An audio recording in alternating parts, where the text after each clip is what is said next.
અને બ્રાહ્મણને ત્યાં એક ગાય છે અને ગાયને ત્યાં એક ગાય વિનોને વાત ઉભા છે.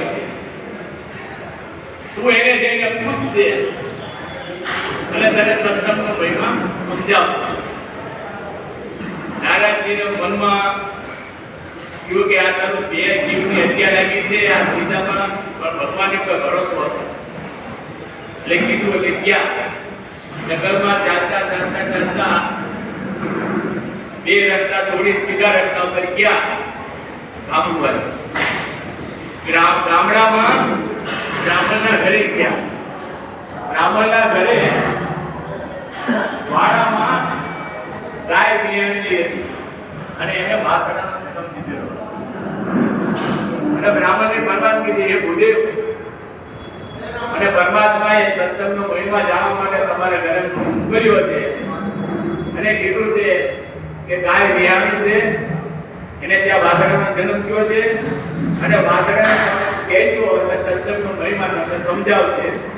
એટલે હું અહીંયા આવ્યો છું, તમે મને પરવાનગી રજા આપો તો હું વાડામાં જઈ અને ગાયના વાસણાને સત્સંગને માટે હું એને વાત કરું. ભૂદેવે કીધું કાંઈ વાતો નહીં, કોઈનું ભલું થતું હોય તો મારું કાંઈ ભૂલું થતું નથી, કર ભલા તો હોગા ભલા. ભૂદેવે રજા આપી. નારદજી જ્યાં ગાય બાંધી હતી વાડામાં ગયા અને વાત 5-7 કિલો આહાર નહોતું દિવસ જન્મેલું ને એને બે હાથ જોડીને કીધું, એ ગાયના બચ્ચા વાસણાની વખતે જે જીવ હોય તે મને ભગવાને તમારી પાસે સત્સંગનો મહિમા જાણવા માટે મોકલ્યો છે. હું બે હાથ જોડીને તમને વિનંતી કરું છું કે મને સત્સંગનો મહિમા સમજાવો. આમ કીધું અને વાસણાનો પ્રાણ પણ કર્યું ઉડી ગયું. હવે આ વખતે તો નારદજીને બહુ પહેલા તો સાધારણ બે જીવનું હત્યા લાગી હતી, હવે તો ગાયના વાસણાની ગાયની બહુ હત્યા લાગી ગઈ. પણ કયો અહીં કે એની જિજ્ઞાસા હતી અને ભગવાન ઉપર ભરોસો. પાછા ત્યાંથી વિષ્ણુ લોકમાં આવ્યા અને પ્રભુને પ્રણામ કર્યા. હે પ્રભુ, તમે મને પહેલા જંગલમાં કાંકીડા પાસે મોકલ્યો, એનું પ્રાણ પંચોલી ઉડી. બીજી વાર મને જંગલમાં પોપટ પાસે મોકલ્યો, એનું પંચોલું ઉડી.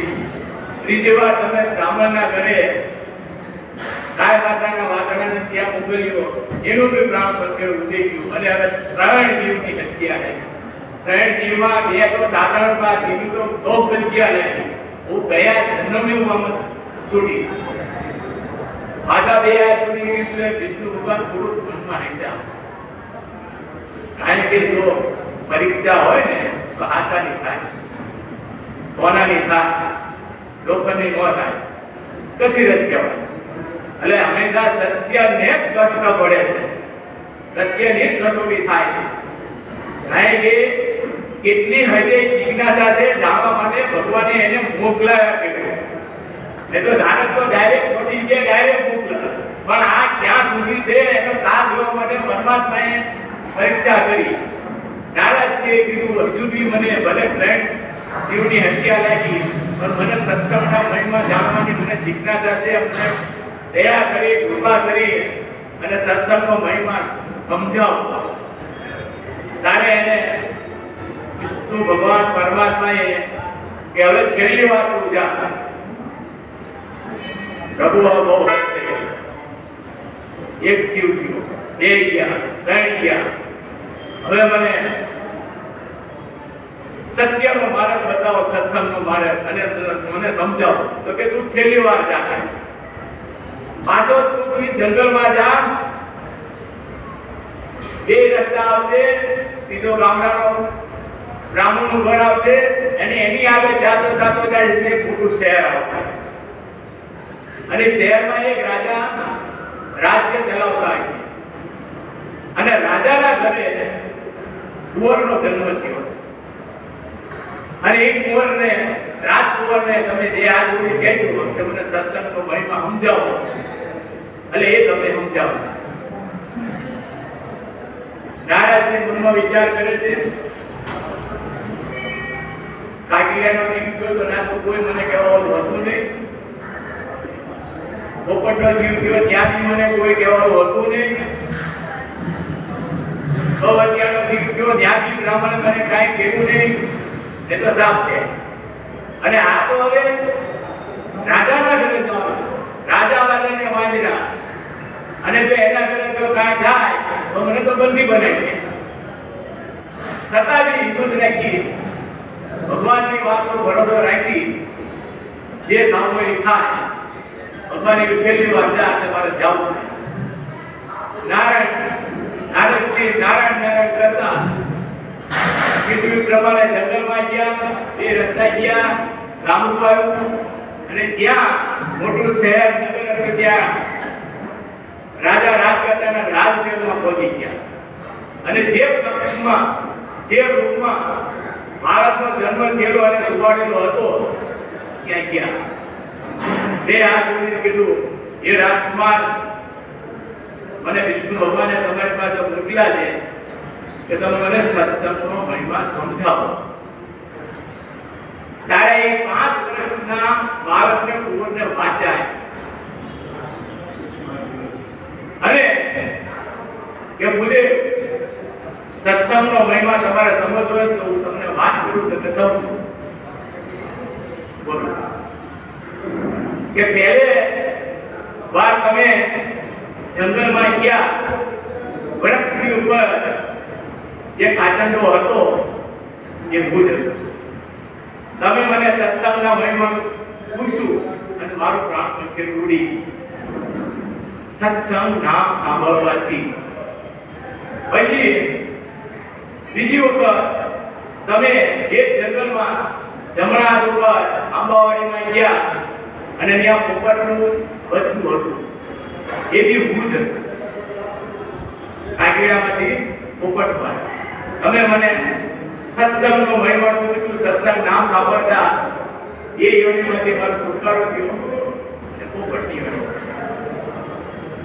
પછી ત્રીજી વાર તમે એક જંગલમાં ગામડામાં બ્રાહ્મણના ઘરે જે ગાયના વાછરડાની પાસે તમે ગયા અને એમને તમે સત્સંગના મહિમાનું પૂછ્યું, એ વાછરડું મારો જમનાર.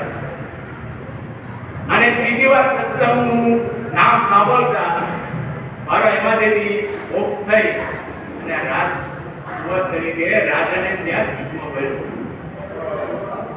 એટલે મારો કહેવાનો ભાવ છે કે સત્સંગનો મહિમા કે એક સત્સંગનું નામ સાંભળવાથી સમજો ક્યાં કાકીડાની યોની, ક્યાં પોપટની યોની, ક્યાં ગાયની યોની અને ક્યાં નાથની. ગીતાજીમાં તો શું લખ્યું છે, તું કર્મ કરતો જા, ફળની આશા છોડી દે, તારા કર્મ પ્રમાણે તારો સમય ઉદય થાય છે, તારા કર્મ મારે જ આપવાનું છે અને તારા કર્મ પ્રમાણે મારે ફળ દેવાનું. તો સત્સંગ જો મને નામ સાંભળવામાં જો આટલું મારું પરિવર્તન આવ્યું હોય, ક્યાં કાગીડામાંથી ક્યાં રાજકોટમાં, અને એનો મહિમા સત્સંગનો આ છે, એક ઘડી આદિ ને દુનિયા સેવા સાધુ સંગત કી કડે કોટી અપરાધ. સત્સંગનો તમે અલગ કરો અને તમને સમજાય છે, સંતનો સંગ સત્સંગ, સત્યનો સંગ સત્સંગ. અને આપણા બધાના પુણ્યનો ઉદય થયો હોય, અનંતો અનંતો અનંતો જ્યારે મનુષ્ય યોની ભરી હોય અને એમાં 60 ની ઉપર ગયા એટલે બોનસ યોની. બોનસ આપતા કર્મનું ભાગ આપણે બાંધી દઈએ. આ તો જો આપણો જન્મ સારું થોડું જેવું હવે ગરીબ તો વરા 2 વાર 5 વાર કારણ કે જેની જગ્યાએ બેટી ત્યાં કન્ફર્મ થાય છે એટલે આવું મોટું એ રસ્તે જાઓ એનો ત્યાં મૃત્યુ રોકે. નાના મોટાની કોઈ જ્ઞાન જ જોવા, જેની ટિકિટ કન્ફર્મ થાય એ જાઓ. હવે જો સમય ના ફાવે કહેતા ઉકાળી દો અને જે કહેતા હોય 10 મિનિટ કે કૃષ્ણ કનૈયા લાલ કી જય. અને મને પ્રેમથી સાંભળો, એ બદલ હું તમારો આભારી છું. જય શ્રી કૃષ્ણ, જય શ્રી રામ.